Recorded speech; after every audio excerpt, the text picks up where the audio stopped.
سامنے اعتراف کر لینے میں کیسی ضد اور کیسی جسٹیفیکیشن؟ ہم گناہ کرتے ہی کیوں ہیں جب ہم یہ سب جانتے ہوتے ہیں کہ اس کی سزا ہے، یہ ہمارے اعمال ضائع کر دے گا، یہ اللہ کو ناپسند عمل ہے، پھر بھی ہم گناہ کیوں کرتے ہیں؟ اس کا جواب ہم آج کے سبق میں ڈھونڈتے ہیں۔ ہمارے پاس آیت نمبر 16 سے 18 ہے۔ أَأَمِنْتُمْ مَنْ فِي السَّمَاءِ أَنْ يَخْسِفَ بِكُمُ الْأَرْضَ فَإِذَا هِيَ تَمُورُ، کیا تم بے خوف ہو اس سے جو آسمان میں ہے کہ دھسا دے تمہیں زمین میں اور وہ ایک دم حرکت کرنے لگے؟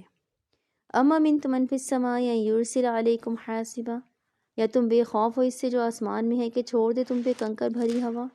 فَسَتَعْلَمُونَ كَيْفَ نَذِيرِ، سو تم عنقریب جان لو گے یہ میرا کیسا رہا میرا ڈرانا۔ وَلَقَدْ كَذَّبَ الَّذِينَ مِنْ قَبْلِهِمْ، اور یقیناً جھٹلایا تھا ان لوگوں نے جو ان سے پہلے تھے۔ فَكَيْفَ كَانَ نَكِيرِ، تو کیسا ہوا میرا عذاب۔ آج کی آیات سخت معلوم ہوتی ہیں لیکن ہمارے لیے ان میں بھی رحمت ہے، کیونکہ یہ وارننگ ہے، اور وارننگ سزا نہیں ہوتی، یہ سزا سے پہلے دی جاتی ہے تاکہ آپ کو سزا سے بچا لیا جائے، یا آپ کی محبت میں آپ کو دی جاتی ہے تاکہ آپ کو تکلیف نہ ملے۔ وارننگ سے ڈرنا نہیں ہے، وارننگ کے بعد جو آتا ہے اس سے ڈرنا ہے، اور اسے ڈرتے ہوئے وقت پہ توبہ کر لینی ہے۔ دیکھا جائے تو استغفار کیسا عجیب سا عمل ہے، نہ ہاتھ ہلانا ہے، نہ محنت کرنی ہے، نہ کوئی پہاڑ سر کرنا ہے، نہ کسی انسان کے سامنے جا کے منت کرنی ہے۔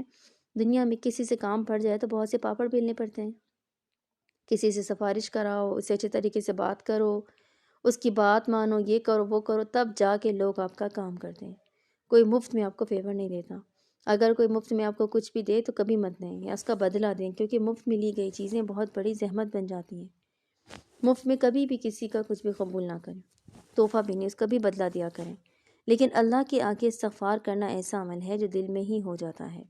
آپ 10 لوگوں کے درمیان بیٹھے ہوں اور ایک دم کوئی آیت سامنے سے گزرے یا کسی کی ایسی بات جس سے آپ کو احساس ہو کہ فلاں موقع پہ آپ نے جو فلاں کام کیا تھا وہ غلط تھا، تو آپ اسی وقت بیٹھے بیٹھے دل میں اللہ کو کہہ سکتے ہیں کہ اللہ تعالیٰ مجھے معاف کر دیں، میں نے اپنے اوپر ظلم کر دیا، میں نے غلط کیا، مجھ سے رہا نہیں گیا، لیکن میں پھر سے نئے سرے سے شروع کرنا چاہتا ہوں، میرے اعمال کی تختی کو صاف کر دیں، مجھے معاف کر کے نئے سرے سے اس گناہ سے بچنے کی توفیق دیں۔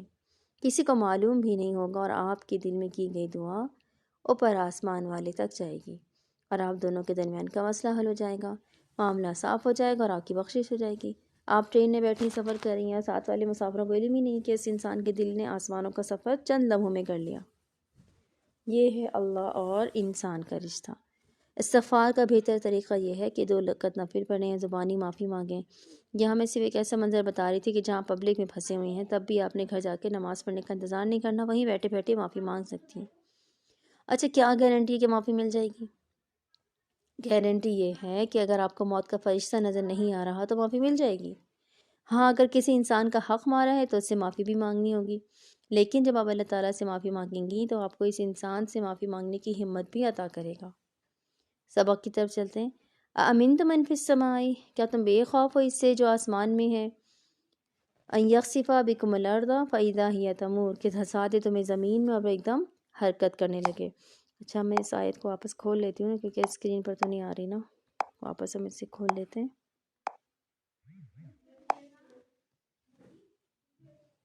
یہ والی آیت پڑھ رہی ہیں ہم، یہاں سے یہاں تک پہلے دیکھتے ہیں۔ بے خوف ہونے کے لیے لفظ جو آیا ہے وہ ہے امن کا، امین تم، امنا، ٹھیک ہے؟ کیا تم امن میں آ گئے ہو آسمان والے سے؟ اور امنا کا لفظ الف میم نون سے بنا ہے۔ امنا، آمنا کیا کہتے ہیں؟ خود کو محفوظ محسوس کرنے کو، کسی کی حفاظت پر بھروسہ کر کے خود کو محفوظ سمجھنا۔ اس میں بھروسے کے معنی بھی ہے اور حفاظت کا بھی۔ بھروسے سے ہی ایمان کا معنی نکلتا ہے جو کہ کفر کا الٹ ہے۔ کیا تم بے خوف ہو گئے ہو اس سے جو آسمان میں ہے؟ کیا تم امن میں آ گئے ہو اس سے جو آسمان میں ہے؟ کیا تم نے آسمان والے کو ہلکا لینا شروع کر دیا ہے؟ تمہیں لگتا ہے کہ تم اللہ کے محبوب ہو اور وہ ہمیشہ تمہاری حفاظت کرے گا، چاہے تم اس کی کتنی نافرمانی کر لو وہ تمہیں کچھ نہیں ہونے دے گا۔ کیا تم خود کو بہت نیک سمجھنے لگ گئے ہو؟ کیا تم دوسروں سے برتر ہو جو ان کے گناہ پہ پکڑ ہوگی اور تم چھوڑ دیے جاؤ گے؟ آیت کی طرف واپس جاتے ہیں۔ أَأَمِنْتُمْ مَنْ فِي السَّمَاءِ أَنْ يَخْسِفَ بِكُمُ الْأَرْضَ فَإِذَا هِيَ تَمُورُ، کیا تم بے خوف ہو اس سے جو آسمان میں ہے کہ دھسا دے تمہیں زمین میں اور وہ ایک دم حرکت کرنے لگے؟ دھسانے کے لیے جو لفظ آیا ہے وہ ہے خسفہ۔ خسفا،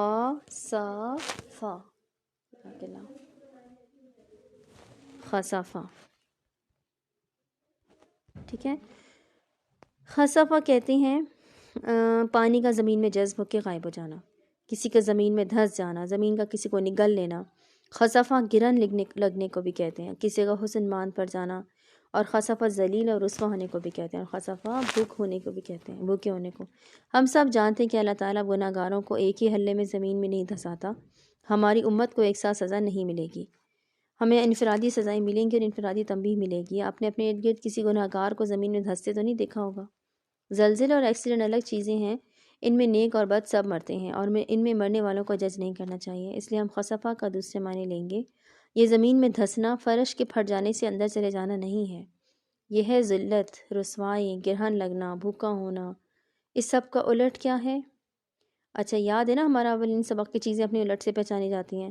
خسفا کا الٹ کیا ہے؟ مالی طور پر مستحکم ہونا، خوبصورت اور صحت مند ہونا، معزز ہونا، معاشرے میں ایک نام اور مقام ہونا. یہ سب اللہ تعالیٰ ہمیں کسی نہ کسی اسٹیج پہ عطا کرتے ہیں، کبھی اکٹھا دیتے ہیں، کبھی ایک ایک کر کے دیتے ہیں. اگر آپ کے پاس ان میں سے کوئی ایک بھی چیز ہے تو اور یقیناً ہوگی تبھی آپ سکون سے یہ سبق پڑھ رہی ہیں نا، تو یہ خسفا کا الٹ ہے. آپ کو اللہ نے عافیت دے رکھی ہے، اور جب ہمیں بہت زیادہ عافیت مل جائے تو ہم کیا کرتے ہیں؟ ہم ریلیکس ہو جاتے ہیں. امن کا مطلب یہی ہے، آمنہ. ہم اللہ کی وارننگ سے ریلیکس ہو جاتے ہیں، ہم خود کو اللہ کی حدود سے بالا تر سمجھنے لگتے ہیں. ہم کچھ دن قرآن نہ پڑھیں یا بہت قرآن پڑھ لیں، دونوں صورتوں میں ہم بھولنے لگتے ہیں کہ اللہ کے اصول ہمارے اوپر بھی اپلائی ہوتے ہیں. قرآن نہ پڑھو تو یاد دہانی نہیں ہوتی، بہت پڑھو تو بندہ خود کو نیک سمجھنے لگتا ہے. دونوں صورتوں میں ہم امن میں آ جاتے ہیں، اور بہت زیادہ ریلیکس ہونا ہمیں گناہ کی طرف لے جاتا ہے. ہم سوچتے ہیں بھائی یہ گناہ ہمارا حق ہے، اتنی نیکیاں کرتے ہیں، اب کسی رشتہ دار کے برے سلوک پہ ہم نے بہن کے سامنے دل کی بھڑاس نکال لی تو بھائی اب اتنی سی غیبت تو بنتی تھی نا. حالانکہ نہیں، اللہ کے اصول تو ویسے ہی تھے، ہم بس ریلیکس ہو گئے تھے. یہ آیت ہماری اسی یاد دہانی کے لیے آئی ہے. اس آج کے دن پڑھنا ہی ضروری تھا، کیونکہ آج آپ یقیناً ریلیکس فیل کر رہی ہوں گی. اس کو پڑھ کے پھر سے چوکن نہیں ہو جائے، الرٹ ہو جائے. ریلیکس نہیں ہونا، شیطان ریلیکس انسان پہ ہی وار کرتا ہے. اپنا گارڈ ڈاؤن نہ کریں، اپنے گناہوں کو دوبارہ سے دیکھیں. کیونکہ یہ جو ہمیں عافیت ملی ہوئی ہے یہ ایک لمحے میں بدل سکتی ہے. ایسی بات پڑھتے ہوئے ہر فقرے کے ساتھ استغفر اللہ پڑھا کریں. اللہ محافظ آمین. آسمان والا ایک لمحے میں انسان کی عزت ختم کر سکتا ہے، استغفر اللہ. وہ آپ کا رزق روک سکتا ہے یا تنگ کر سکتا ہے، وہ نیک نامی کو اس کے الٹ میں بدل سکتا ہے، وہ آپ کے حسن، جوانی، صحت کو گرہن لگا سکتا ہے، داغدار کر سکتا ہے. اس کو سزا دینے کے لیے قیامت کا انتظار نہیں کرنا، وہ دنیا میں بہت سی سزائیں دے سکتا ہے. اور یہاں صرف زمین میں دھسانا ہی نہیں ہے، بلکہ آگے بیان ہوا ہے کہ وہ زمین میں ایسے دھسائے کہ ایک دم وہ حرکت کرنے لگے. اس کا کیا مطلب ہے؟ حرکت کے لیے جو لفظ ہے وہ دیکھتے ہیں، تمور. ٹھیک ہے، اور تمور کا جو لفظ ہے وہ نکلا ہے مورا سے، میم واو را، مورا یا مورا، میم واو اور را. ٹھیک ہے، یہ اس کے روٹ ورڈز ہیں. اور مورا، یہ مورا کہتے ہیں کسی کا تیزی سے حرکت کرنا، جیسے زلزلہ آ جائے، ابل کے باہر آ جانا، جیسے دودھ ابل کے گر جاتا ہے نا. یعنی اگر انسان کو زمین میں دھسا دیا جائے تو اسے وہاں بھی چین سے نہیں دھسنے رہنے دیا جائے گا، بلکہ زمین حرکت کر کے اس کو باہر اگل دے گی یا اس کو رول کرتی رہے گی. وہ ذلیل و رسوا ہو کے بھی امن میں نہیں رہے گا، اپنا حسن یا رزق ہو کے بھی ساکت نہیں بیٹھے گا، بلکہ وہ بدترین حالات کی گردش میں رہے گا. حالات اس کو گھماتے رہیں گے، کبھی زندگی ایک طرف پھینکے گی، کبھی دوسری طرف. جب بھی زندگی میں ایسے حالات بنے، جب آپ کو لگے کہ آپ حالات کے چکے میں پس رہی ہیں، تو اللہ سے معافی مانگیں. استغفار آپ کے اوپر امن کے دروازے کھولے گا، اور جب آپ بار بار استغفار کریں گی تو اللہ تعالیٰ آپ کو واقعی امن میں لے آئے گا. اور کس طریقے سے اس کی سزا آتی ہے اگلی آیت پڑھتے ہیں. اما منتم من فی السماء ان یرسل علیکم، کیا تم بے خوف اس سے جو آسمان میں ہے کہ چھوڑ دے تم پر. نیکسٹ پیج نکال رہی ہوں. ان یرسل علیکم حاسبا، کہ چھوڑ دے تم پر کنکر بھری ہوا. کنکر بھری ہوا کے لیے حاسبا کا لفظ آیا ہے، اور حاسبا کا لفظ نکلا ہے حسابہ سے، حا صاد اور با، حساب. اور حسب نکلتا ہے کہ جو ہے نا یہ زنج کی زبان کا لفظ ہے، اس کے معنی ایندھن ہوتے ہیں. اسی سے حسبہ کے معنی پتھر بھی بنتے ہیں، کنکریاں، اس کے معنی اولے برسانے والے بادل، تیز ہوا بھی جس میں کنکریاں برسائی جا رہی ہوں، اور حاسبن کہتے ہیں تیز طوفانی ہوا کو جس میں چھوٹے چھوٹے پتھر گر رہے ہوں جو ایسے زور کے لگیں کہ زخمی کرتے ہیں۔ یہ اللہ تعالیٰ فرما رہے ہیں کہ کیا تم ریلیکس ہو گئے ہو کہ تم کو ایسا کام کرو کہ جس کی سزا حسبہ ہوگی اور ہم تمہیں سزا نہیں دیں گے؟ تمہیں کیوں لگتا ہے کہ تمہارے پر اللہ تعالیٰ حاسب نازل نہیں کر سکتا؟ حاسب پتھر مارنے کی سزا ہے، تیز ہوا میں اوپر سے جو پتھر گرتے ہیں، اس سزا سے کچھ یاد آیا؟ یہ کون سی قوم کو دی گئی تھی؟ قوم لوط کو۔ ان کے ہر شخص کو پتھر آ کے لگا تھا جس پہ ان کے نام لکھے تھے، یعنی ہر پتھر اسی شخص کو لگنا تھا۔ ایسے ہی پتھر مار کے ہلاک کرنے کی سزا زنا کرنے والے کو دی جاتی تھی۔ یہ دونوں سزائیں ان گناہوں کی ہیں جن میں انسان اپنی خواہش کو بے لگام چھوڑ دے اور محبت کے نام پہ گناہ کرتا جائے۔ یہ دونوں رسوائی کی سزائیں ہیں کیونکہ سو کنکر بھری ہوا بنیادی طور پر ایک رسوائی بھری سزا ہے۔ فَسَتَعْلَمُونَ كَيْفَ نَذِيرٌ، سو تم عنقریب جان لو کہ کیسا رہا میرا ڈرانا۔ اگلے دیکھتے ہیں وَلَقَدْ كَذَّبَ الَّذِينَ مِن قَبْلِهِمْ فَكَيْفَ كَانَ نَكِيرٌ۔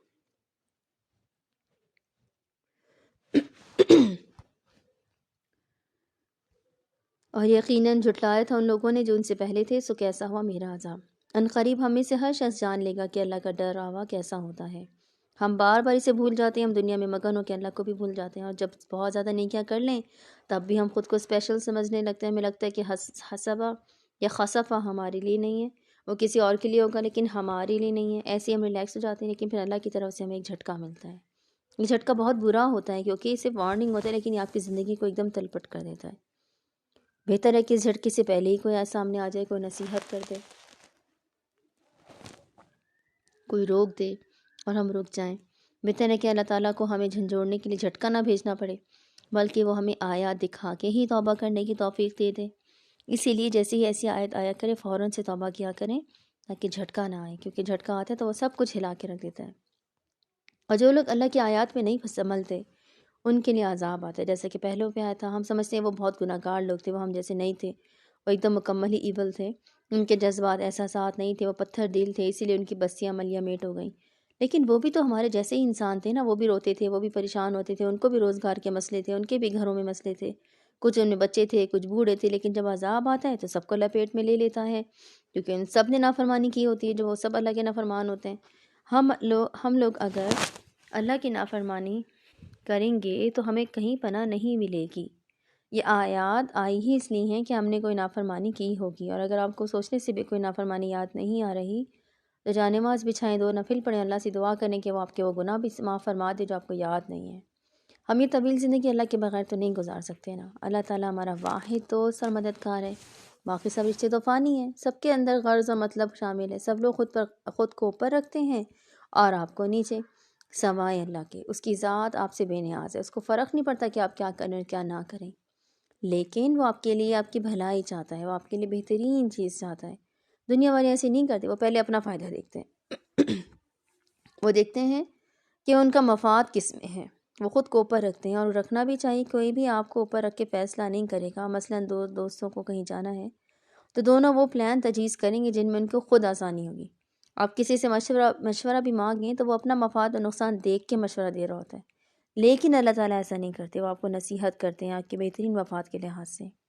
تو آج کے سبق سے ہم نے کیا سیکھا کہ اللہ کو ناراض کر کے ہم امن میں نہیں رہ سکتے، اس لیے ایک دفعہ پھر 100 کرنے ہو جائیں۔ قرآن کورس کرنے یا نمازیں پوری پڑھ لینے سے ہم نے خود کو نیک سمجھنا نہیں شروع کر دینا ہے، ہم نے خود کو ریلیکس نہیں کر لینا ہے، ہم نے اپنے آپ کو ہمیشہ چیک کرتے رہنا ہے، خود کا محاسبہ کرنا ہے۔ بہتر ہے کہ جھٹکے سے پہلے ہی آیت آ جائے تاکہ ہم سنبھل جائیں، اور بہتر ہے کہ جھٹکا نہ آئے۔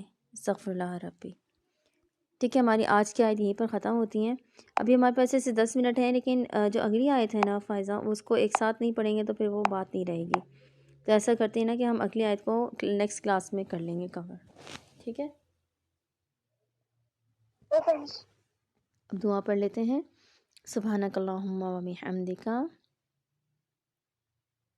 نشہد ان لا الہ الا انت، نستغفرک و نتوب الیک۔ السلام علیکم، اللہ حافظ۔